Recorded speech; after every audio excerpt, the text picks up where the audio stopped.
Okay, so this is a little tips on through bore gearboxes. Now they come with pros and then there's cons. This is the biggest con. So this is a part of a large head pulley assembly. We've cut the shaft off here, but the problem with these is they get seized in there, and now it's tempting to just want to smash that out, and that's where you go wrong. One of these gearboxes might be worth $4,000 or $5,000. So taking your time on this and doing it correctly is very important. Okay, so 9 times out of 10, a lot of these gearboxes are metric, so it helps me. Okay, I'm gonna throw a couple blocks in here, and you could throw this in the hydraulic press, and you want to do that, but it's really hard to get a feel for this. So I don't want to put a bunch of preload on this axially and ruin the bearings. So I have a manual puller here that I've threaded into the front face. I can do it with an adjustable wrench and put force on it. What I've done here is you soak it with penetrating oil.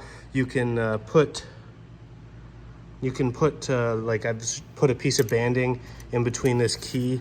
This is a shallow key. Is wrong, and it's going to allow me to get penetrating oil in there. And I'm starting to torch the center of the shaft out, and it's moved so slightly, but this is where you want to really take your time. So now it's not continually putting more force on it as it is making it more and more free. So what I'm going to do is the heat, the shrinking and cooling breaks the rust, and then I'm going to alternate between this. I'm going to take the front off. I'm going to gouge a bit of the shaft out in there. That allows the shaft to swell up and then shrink a little bit, and the empty hole in the center will allow it to have a space to shrink into. So there's a couple pro tips on taking some of these through bore gearbox out. So you want to really take your time, because you're messing with thousands of dollars here, and also a lot of times this is a breakdown application. These gearboxes aren't standard, so it's going to take a couple weeks to get this in. So sometimes, now that I've torched out the front, I've torched out the back a little bit, or the back and the front, and you can see kind of the shadow of a line where it used to be, or just giving it some shocks there. So it looks like it's slowly moving. Thing is,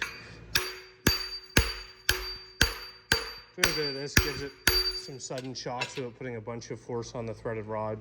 And take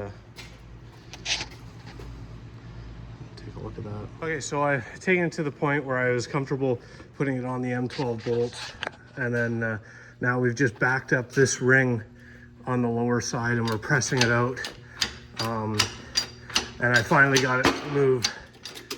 Okay, so I filled the bore with penetrating oil, and it seems to be coming out pretty good now.